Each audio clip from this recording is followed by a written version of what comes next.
Whether you're watching online, whether you're here in person, we're excited to have you. If you're watching online, for just a moment, excuse me for those of you in the room, if you're watching online and you live in the area, we would love for you to join us. We meet at the Okoboji Middle School, so please come join us in person. We'd love to see you in person as well. If you're not in the area, well then, thank you so much for joining us. All right, back to sort of the regularly scheduled program. This morning, as we were worshiping, something came to mind, and it's good and bad. I don't know if anybody's ever heard of the comedian Tim Hawkins. He is hilarious. He's a Christian that is a comedian, is how he describes himself. But he does a thing about worship, which is what came to mind while we were singing. Is I was raising my hands back there, I was worshiping, and all of a sudden I was trying not to laugh, because he does this thing, he's talking about worship, and he's talking about the different ways he sees people around his church holding their hands. And one of them is he got goalpost, he said, and sometimes people will go goalpost to heartburn, back to goalpost, or my favorite one is my fish was this big. He said, if you're a liar, my fish was this big. So I was trying not to laugh while I was trying to worship, because that started coming to mind. So I highly recommend watching some of his stuff. It's usually pretty darn funny. So that has nothing to do with what we're talking about this morning. Sorry. Today we are continuing on in our Wise Living series through the book of Proverbs, as we've been kind of going verse by verse through the first few chapters. We'll walk through this all the way up till the Sunday after Thanksgiving, and that Sunday we'll begin our Advent series, where we will begin looking at a series called The Arrival of the Savior. Arrival of the Savior is where we're going to be, and we'll do that through Christmas and then jump into something in the new year. So we're in Proverbs 3. We're going to finish out chapter 3 today, finally. We've been there for a few weeks. We're going to finish out chapter 3 today and jump into 4 next week. Maybe not everybody's as fortunate as I have been in my life to experience love in the way that I have. Hopefully you have. If you haven't, hopefully one day you will. I am married, have been for 18 years. We started dating 6 months after I graduated high school, and she was finishing up high school, so we've been together for 20 years total.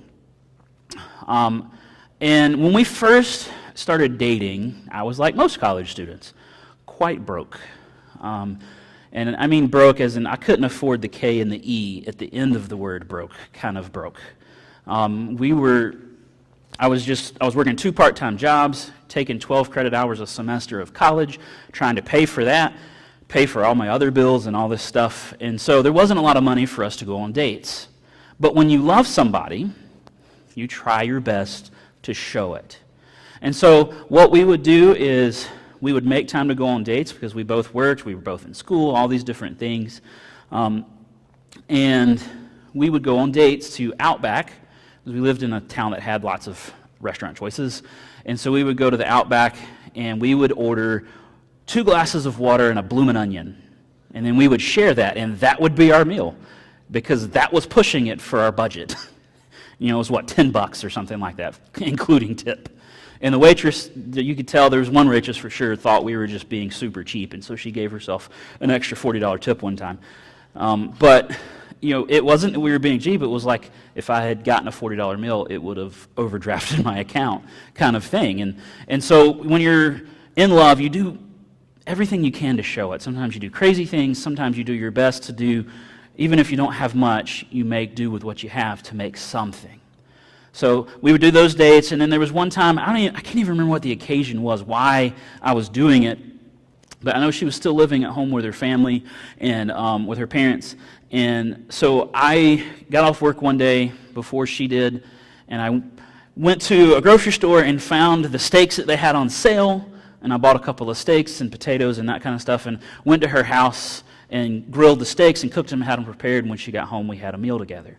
And it was kind of like, I'm sorry, I can't afford to take you to an actual restaurant and get you a steak at that restaurant, but I can cook you one. This is what I can do. I'm giving you what I have.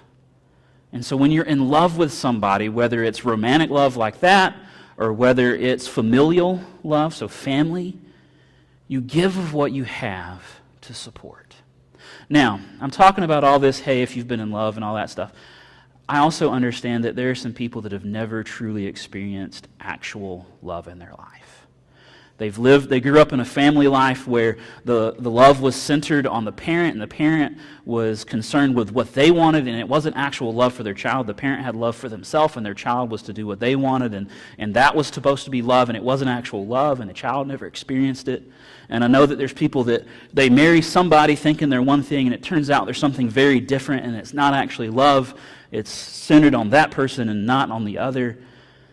And if you're one of those folks and you're sitting here, I've never experienced love, I would invite you to please continue to stay with us at Corridor, because our desire is to show you what true love actually is.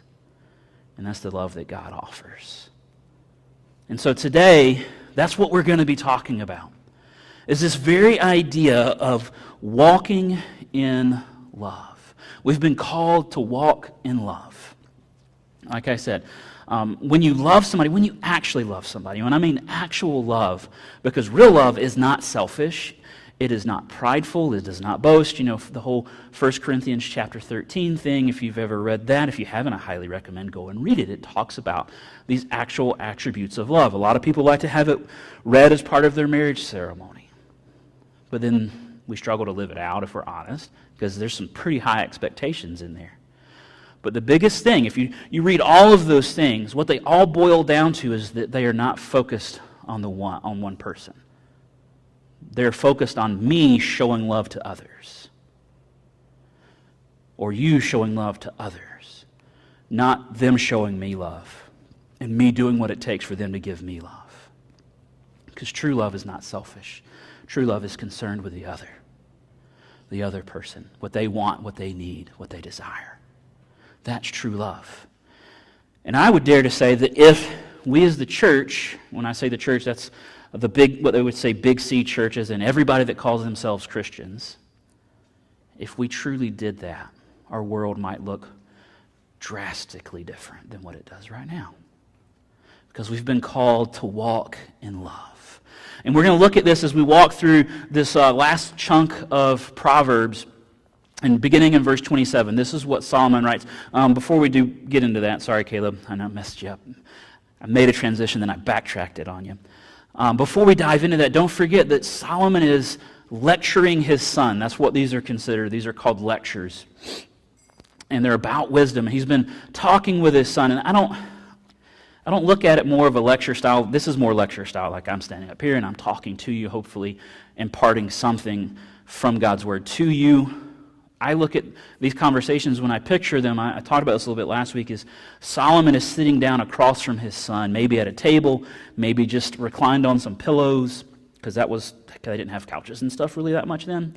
And so a lot of times they would recline on pillows. And he takes his son's hands in his, and Solomon's like, son, please listen to what I'm saying.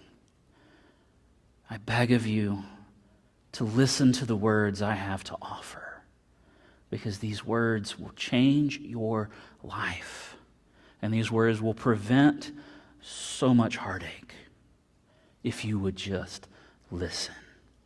And so he's talking to his son, I think in this kind of, it's 100% in a loving manner, and it's out of this desire to see his son skip some steps in life, skip some heartache, and move straight into living wisely.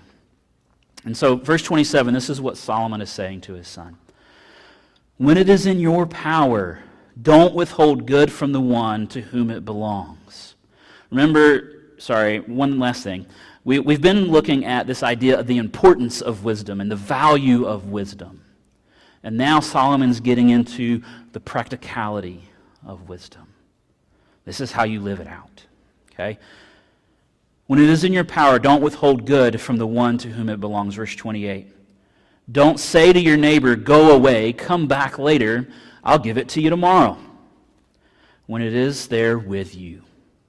Don't plan any harm against your neighbor, for he trusts you and lives near you. Don't accuse anyone without cause when he has done you no harm.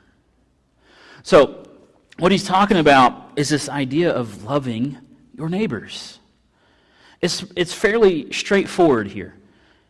When a neighbor comes to you and is in need, and what we see when we skip forward a few centuries to the New Testament, when we look forward to what Jesus is teaching, and when he begins teaching about neighbors, he's not just talking about the ones that physically live next to you.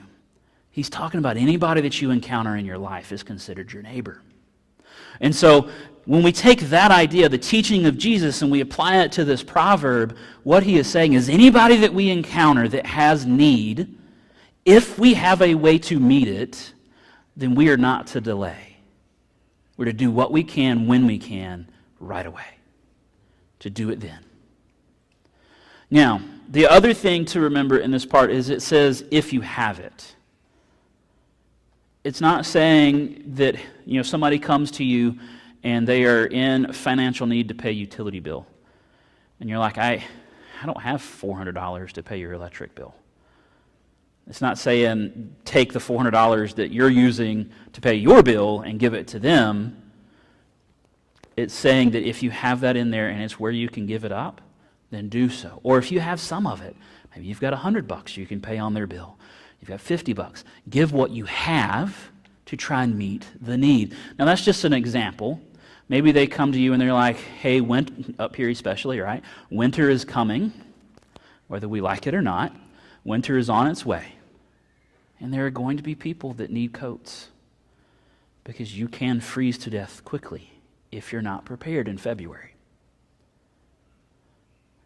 Or maybe they don't have blankets to stay warm at home or whatever. And you've got some. Or you have one and you're like, I was getting a new one anyway. Then give them the coat. Don't be like, maybe later, or I don't have it, when in all reality it's sitting in your closet and you're planning to get rid of it anyway. Go ahead and get rid of it. Say, hey, wait just a second, I'll be right back. Go grab it and bring it to them. It's this idea of serving people. When you see a need, fill it. There's a movie it's quite old now at this point, called Robots. I guess that came to mind when I said it. There's a movie called Robots. It's actually really good. Robin Williams does one of the voices, and it's hilarious. But there's a line where the main character, Rodney, says, see a need, fill a need. I think that is a fantastic thing for us to remember. And that's the exact idea of what Solomon is talking about. If your neighbor has a need, fill it if you have the ability to. Maybe you're like, I don't have the ability to fill that need right now, but I know somebody that does. Let me put you in contact with them. Let me get your information. I'll have them reach out to you, or however you decide to do that. I can't meet that need, but so-and-so up the road I know can, and they would love to. Let me connect you. Let me go with you, and we'll go talk to them right now. That's the idea that he's talking about. If you can't fill it, then find a way to meet the need. Driving down the highway, especially in larger cities, you see people begging. They're holding out these gas, I need money for gas or whatever. And our reaction, and I say our because I'm just as guilty as anybody else, our reaction is just to not look at them. Right? I can't see that person if I don't turn my head. I don't know they're there, even though they're clearly in my peripheral vision. If I just ignore them, they'll go away. But oftentimes we might have some cash in our pocket, $2 or $3. It's not a lot. But if we have it and we can give it, then we should. The other thing of that idea is because immediately we go, oh, he's just going to use it to feed his addiction or her addiction or whatever. And that may be the case. But one thing that I learned many years ago, and I learned it from a secretary at a church that I was working at, actually. I was a youth pastor at this church, and this is how she treated people. She didn't care what they were going to do with the money. She said, my responsibility is to serve them and to meet the need the best that I can. And encourage them, of course, to do the right thing and to use that money properly. But it's not on me if they don't. It's on me to do what God has called me to do, to be faithful to what He has called me to do, and to meet the need. Now, I'm not saying that we should enable people, that we should just constantly give them money and money and money, because that's not social justice. We've talked about this before. It's been a little bit, so quick refresher. Christianity originated this idea of social justice. It has been co-opted and turned into a political thing that it should never have become, but Christianity are the first social justice warriors. When I was doing student ministry in the early 2010s, I was going to conferences and there were social justice networks there already, encouraging students to get involved, encouraging youth pastors to bring their kids to their organizations and serve a week and do whatever, or encourage their kids to take some of their summer and go and serve. Because social justice isn't what it's become, where it's just about making people feel good and lowering other standards so that other people don't have to raise theirs. True social justice looks at somebody that is struggling, broken, and goes, hey, I have a message that can change your brokenness. I have this guy named Jesus that wants to change you. He wants to make you better. He wants to strengthen you. He wants to mend your broken heart. And let me raise you up rather than lower myself down. How about I give you the tools to be successful? That's social justice. Hey, I see that you are broken and struggling. I've been there. I've been broken. I've struggled. Can I show you some tools that will help? But most importantly, can I show you who Jesus is? Because he will help for eternity. That is what Solomon is talking about here. That is the things that Paul writes about in his letters. This is what Jesus teaches and models for us in our New Testament, is that we are to raise up those around us. Not because we are better, but because we've been called to reach down and to show them the love that was given to us when we were stuck in a pit, when our sin had us captive. And if we've been redeemed by Jesus and we've been set free, Christ says, take that message and share it with those that are still stuck. And the greatest form of love, the greatest way to serve someone is to tell them that. Now, the flip side of this is, and I've seen this happen time and time again. I've been in ministry for, when I say ministry, everybody's in ministry if you're a Christian, by the way. I've been a pastor of some sort. When I say ministry, that's what I'm referring to. I've been at a church serving in some way. That's been the career that God has called me to do. And I've seen this happen a lot, where people want to just share the message of Jesus and ignore the physical need that exists. The problem with that idea is it's really hard for your ears to hear about Christ and your heart to receive him when your stomach is crying out in pain. And I use that analogy because it's easy to understand. One, it's one that I would get, and so that's why I use it. But I also was, during my undergraduate work at the Baptist College of Florida down in a little town called Graceville, Florida, we had a guest professor come in, and he had been a missionary in Brazil for 7 or 8 years.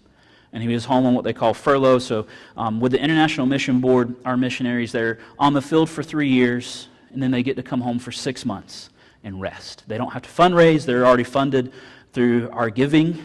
We give to the International Mission Board as a church, and that helps all the Southern Baptist churches funding together, helps to pay for their salary. So they come home and rest, and he chose to come home and teach, which I thought was awesome. He ended up being one of my favorite professors. But that's what he was talking about. He said that one of the things a lot of mission teams would come down and they would miss in Brazil, because they would go into the favelas, which is the slums in Brazil. They're called favelas. And they would go into these favelas and they would hand out tracts, which is pieces of paper with the gospel message, the message of Jesus written on them in Portuguese. And they would hand those out, or they would walk through them with a person. He said, that's great. But the problem is most of those people are walking around barefoot, and there's screws and metal pieces and rocks and stuff all over the place. And all they're thinking about is the piece of metal they've gotten stuck in their foot. And they can't hear about that, about Jesus, because they need flip-flops, because that's what everybody wore, was flip-flops. And what the Catholic Church would do is they would come into an area and they would drop down like a giant pallet of flip-flops and just tell people to come grab them. And then people would listen. They would hear. He said, and so thankfully a lot of the local churches had begun to change their methods. But that's the point he was making, is when there's a physical need that is screaming for this person, it's really difficult for them to hear about Jesus because all they can hear is how they need this actual physical need met. And sometimes it's a mental need. Sometimes it's an emotional burden. Because sometimes they've had some serious trauma in their past. And all they can hear is the trauma screaming in the back of their minds. And they need somebody that's going to love them through the trauma and give them the tools to work through it. That's why I am, and my wife, I'm glad she's not in here because she'd hate me for doing this, because I'm going to brag on her. That's one of the things that makes me so proud of what my wife does. She's a mental health counselor, and she's become kind of in their office the trauma counselor. So anybody that comes in with trauma, because she's got past trauma herself, she has no problem me mentioning that reality. And if you want more details, we can share them, but time-wise, we just won't get into it this morning. But that's why I love what she does, because she's focused on truly helping people work through this trauma. And sometimes it takes time. And it takes somebody that's just willing to sit and listen and offer the occasional, hey, have you thought about this? Hey, and I hate when she does this to me, how did that make you feel? Sometimes that's what you have to ask, and then you have to sit and wait on a response. And she does that to me at home because she knows that I don't do well with expressing how I feel about anything. And that's something we're working on. And it's been good and annoying sometimes, if I'm honest. And she knows that. I'm not telling y'all anything I haven't told her. But that's one of the things I love about her and the people that go into that career field. It's because sometimes we need to sit in the trauma with people, walk through it with them. And as part of that, for those of us that are Christians, we have a deeper message to offer other than just, hey, here's some tools. Here's the ultimate way to find healing, and his name's Jesus. Here's the ultimate way to begin healing, and his name's Jesus, and he wants to begin working in you. And it may take a long time even that way too. God works however he wants to work, and he works at his own time. Sometimes he works quickly, sometimes he chooses to work slowly because he knows what's best for us, and he works at the speed that we need. And it works best for his plan. So we are to serve those around us. We are to give of the tools that he has given us and to offer it to those that need them so that they may be raised up and freed from the chains of their sin and freed from the chains of their past by the only one that can, Jesus. Wisdom says we are to love people. And then the other thing he says is, don't start any unnecessary fights. Love them, serve them, and then don't find a reason to be mad at them. That's what verse 30 is. Don't accuse anyone without cause when he has done you no harm. And there are people in this world that they look for a reason to have a fight, and they will look for a reason to be mad at someone. And Solomon is telling his son, don't be that person. Don't look for a reason to be upset. Look for a reason to love. Look for a reason to care about them. Look for a reason to serve them. Even if they are the most unlovable person you have ever met, and every time you see them, you're containing yourself just not to punch them in the face. Because I know we all encounter people that we wish we could slash their tires. We have that. It's like, oh my God, you just get on my nerves. Sometimes we're related to those people. And the reality is, we have to pray for those people. We have to love those people, even when it's difficult. And actually, I should change that, especially when it's difficult. Don't accuse anyone without cause. Don't find a way to be upset at your neighbor, especially if they've given you no reason. Then verse 31, he says, don't envy a violent man or choose any of his ways. Verse 31 is it's a transitional statement that Solomon is using. It's the first few verses that we've looked at in this passage have focused on, hey, this is what we should be doing. This is how we should serve people. And then the next few verses are kind of a comparison. Each verse compares the righteous with the unrighteous, those that desire to serve God and those that desire to serve themselves, is what the next few verses he compares and contrasts, or just contrasts between those two. Verse 31 is kind of that transitional statement of, hey, don't be like the violent man. Envy, this idea of the jealous monster, right? A lot of times we look at these people that are super successful and wealthy, and we're like, they're some of the biggest fill in the blank with whatever word you want to use I've ever seen in my life. They're rude, they're obnoxious, they're unkind, they're unloving, they're only worried about themselves, but yet here they are, so powerful, so wealthy, so whatever. And it's really easy to go, well, why can't I have that? Or maybe it's they've got just anything you want. It's maybe you have desired some kind of success in a job, success in a relationship, success with children, and you see this person that is just terrible to everyone around them, and they've got all the things that you've wanted, or they've got the one thing that you wanted most in life. And you're looking at God going, God, I'm trying to do everything right. Why don't I have that? Solomon is reminding his son here once again. He's talked about this to his son before in the previous chapters we've looked at it, but he's reminding him one more time of, hey, don't be jealous of those that have ill-gotten gains. They've gotten these things through crooked means or through anger or through forcefulness or through whatever. Remember that evil will be repaid with ruin one day. Evil always leads to destruction, whether it's in this life or whether it's in eternity. Sin is found out and sin is paid for one way or the other. Either it's paid for by Jesus or it's paid for in eternity by us. And he's reminding his son, hey, don't look at them with jealousy. Because while they may seem successful now, when you choose the path of Christ, when it comes to eternity, the tables will be flipped. You will be the one that is rewarded and wealthy because you will have Jesus. And they will be the one separated for him forever. Don't envy him. Don't follow their ways. And so then he transitions into verse 32 here, and this is what he writes. For the devious are detestable to the Lord, but he is a friend to the upright. The Lord's curse is on the household of the wicked, but he blesses the home of the righteous. He mocks those who mock, but he gives grace to the humble. The wise will inherit honor, but he holds up fools to dishonor. Verse 32, we see the devious are detestable and the upright are friends of God. Those that would desire to deceive others are rejected by God. They're looked down on, considered unworthy because of their deceit, because they have chosen themselves over others. They have chosen to value their gains, their desires. The devious are detestable.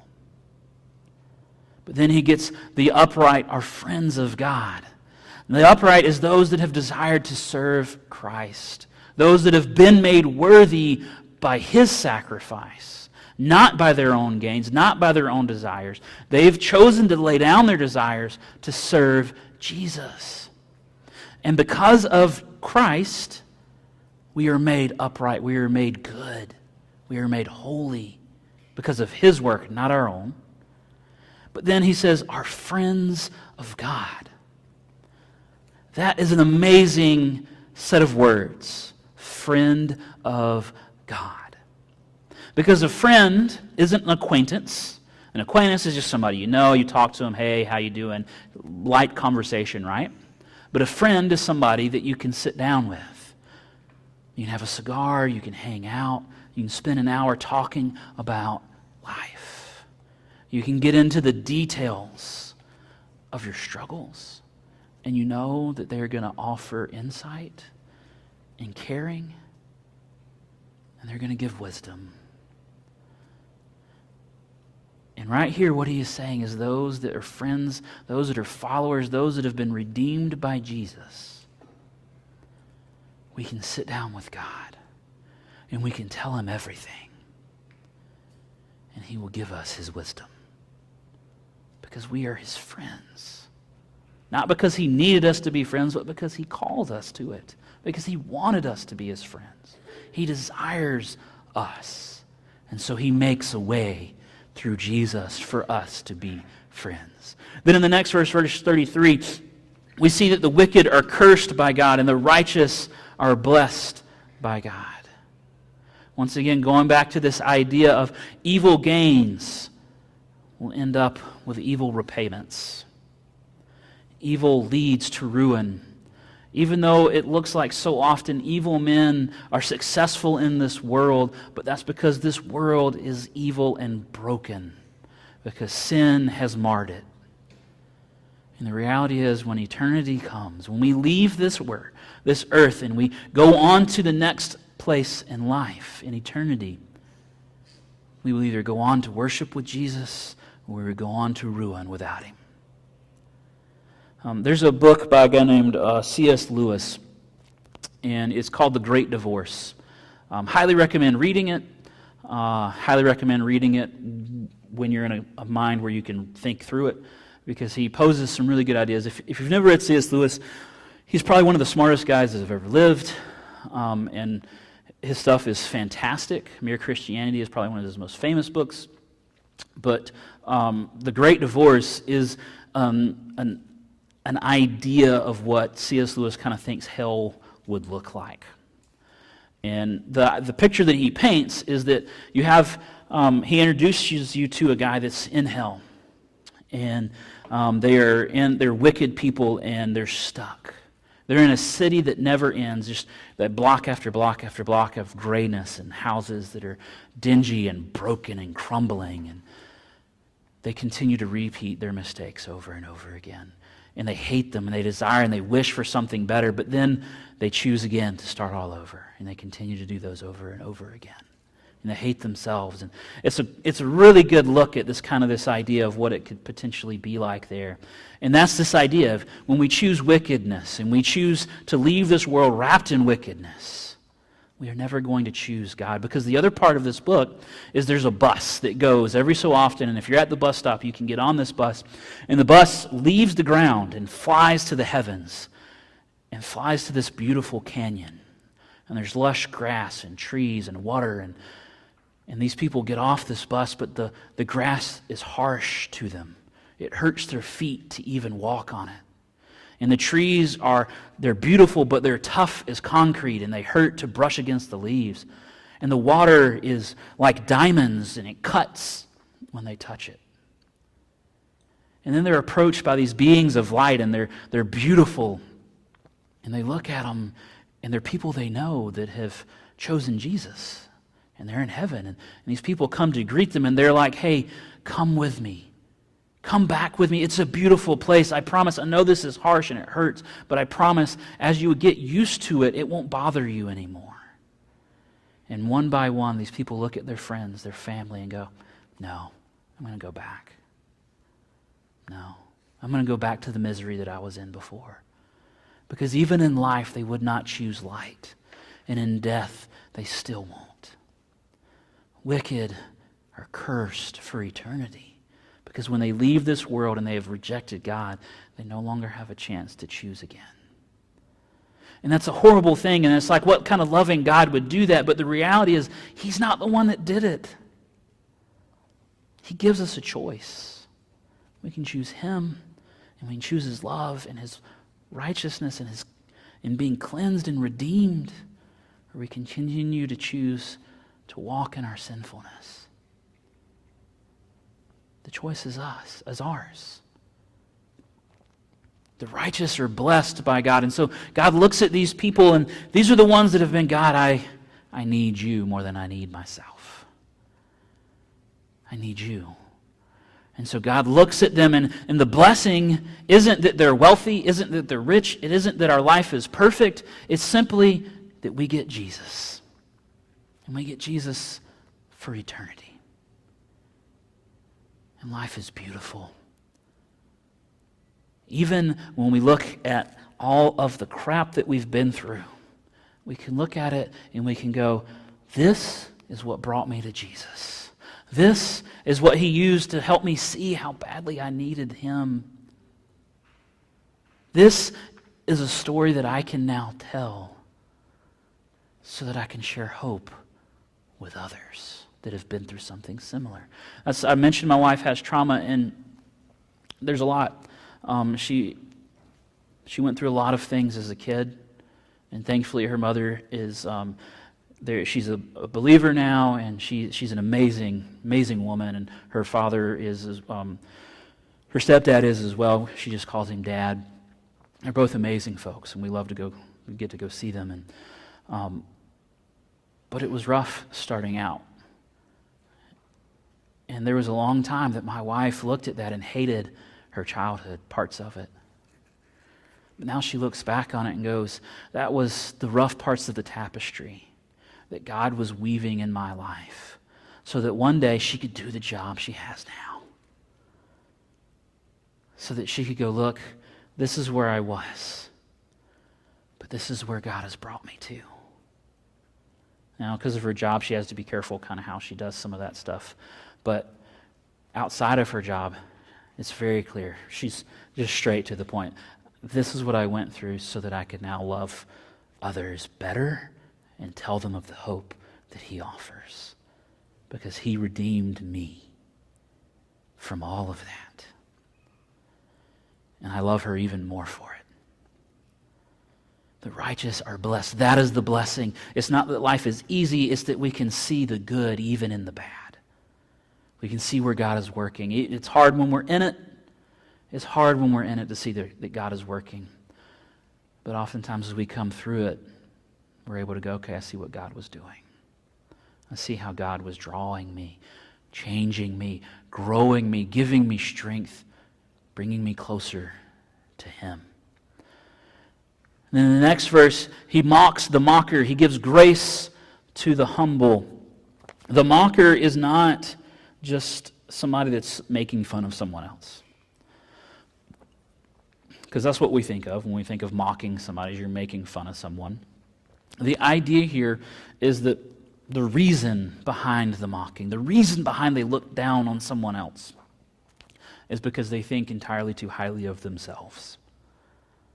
They think that they are better than the people around them, and so they put them down the best that they possibly can to keep themselves lifted high. And so one day, this statement is not saying that God is one day going to make fun of them. He's saying that one day, their haughtiness, their arrogance is going to be removed, and they will be humbled forcefully. Either in this life or in the next, one day they will be humbled. Now, doesn't mean that if we have trauma from somebody like this that we look at them and go, well, hopefully one day you're going to get yours. That's not what it's saying we should do, even though that is what we often do, because I'm guilty of that too. I've done it before. I was like, well, one day they'll get theirs. Reality is what I should be doing is one day I hope Jesus changes them. And then the next part is he gives grace to the humble. Those that have chosen to say, I am not the most important person in this world. Actually, I am probably the least important person I know.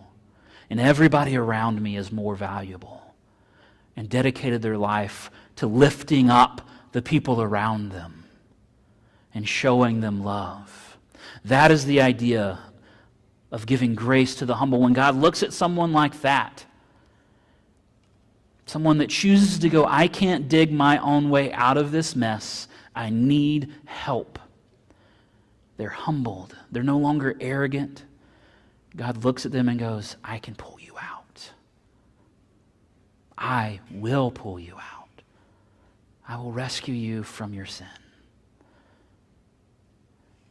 And that is his grace. Grace is being given something that we do not deserve, and nor did we earn it, but it was given anyway. We're stuck in our sin. We're broken. And so many of us choose to go, I'm just going to keep clawing at the dirt, hoping that I get higher, and all we're doing is getting deeper. And God looks at the one that goes, I can't dig. It's not going to get me out of here. I need somebody that's already out of this pit to pull me out. And Jesus looks down and goes, I can do that.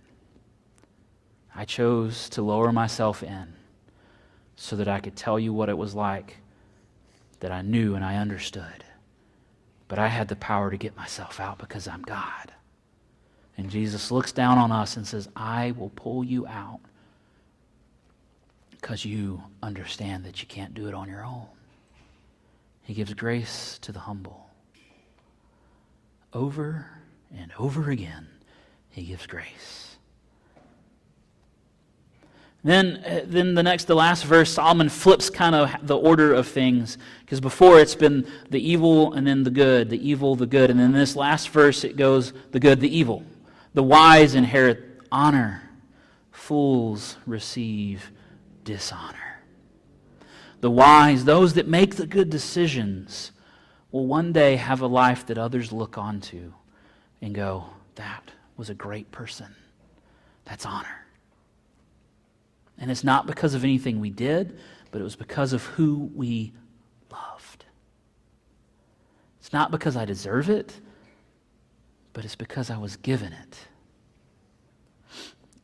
So what comes to mind here when I read this verse, it really just comes down to what's on my tombstone, right? And I know not everybody likes to talk about this idea that one day we'll have a tombstone, but we will. It's the reality of it. What would people put on there?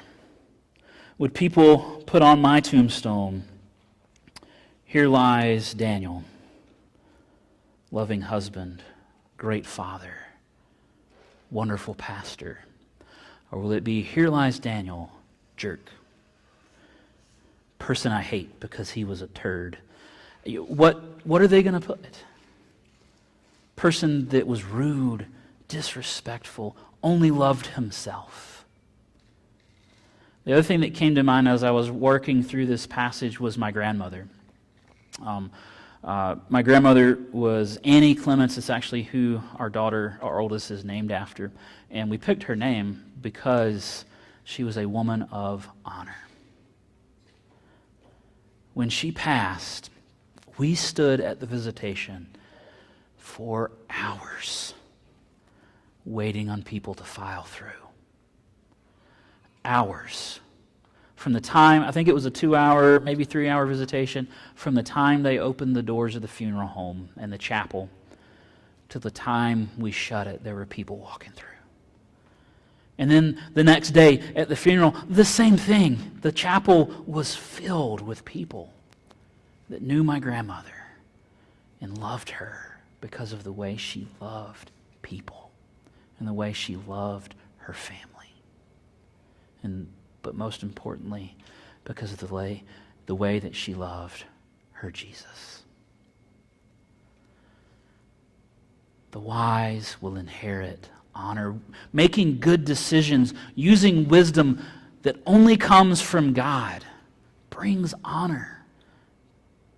Because the more we pour out ourselves so that others may have what they need, the more others look on us and go, they're an amazing person. And the more we have that, the more we look at them and go, I'm only doing what God has called me to do. Can I tell you about who He is? He loves you, and I love you because He loved me, and He loves you too. Fools receive dishonor, however.